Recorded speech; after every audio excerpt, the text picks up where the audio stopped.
sina chama chochote cha siasa na wala sijihusishi na siasa kwa namna yoyote ile. Ni mwananchi tu wa Tanzania.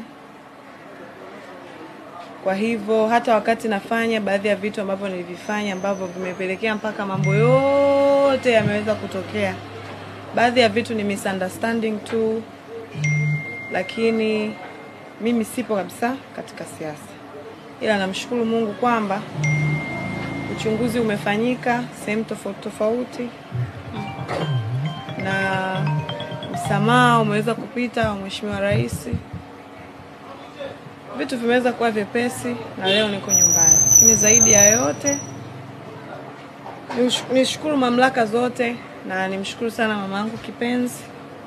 Nilipata taarifa nikiwa ndani, bado sijapata nafasi ya kuona vyote maana ni vingi. Mimi mwenyewe akili yangu kwa sasa hivi bado I'm not in a mood to explain so much about anything. Lakini tu nimshukuru mamangu kwa vyote alivyofanya, kwa namna alivyonipigania kama mzazi, familia yangu kwa ujumla, marafiki zangu na Mheshimiwa Rais. Kwa kifupi sina mengi ya kuongea. Ila nashukuru Mungu niko nyumbani, nimerudi salama. Ni hivyo tu. Labda kama mamangu ana kitu cha kuambia, lakini zaidi ya yote niwashukuru pia Watanzania ambao waliweza kufika magereza, ambao walifanya chochote kwa nafasi yao, walioniombea salamu nilikuwa napokea tofauti. Nawashukuru sana kwa upendo wenu. Lakini pia watu wengi huwa tukienda kutoa misaada, tunatoa tu misaada kwa watoto yatima. Ila misaada inaweza ikapelekwa hata magereza. Kwa hiyo kwa watu mtakaopata nafasi, pelekeni misaada magereza. Pampers za watoto, pedi za mama, maziwa, kuna watoto wachanga kule, ndala, nguo, haya mabaibui, madera, kila kitu pelekeni kule misaada. Mnaweza mkaenda kama familia, kama kikundi.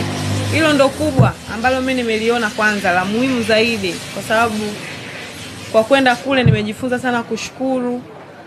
Allah amenifundisha kushukuru. Kuna vitu vingi tunavifanya unakuwa huru kama hivi, unaona tu ni kitu cha kawaida, ni vitu ambavyo we take for granted. Lakini uhuru, yani thamani ya uhuru ni kubwa sana. Thamani ya amani ni kubwa sana.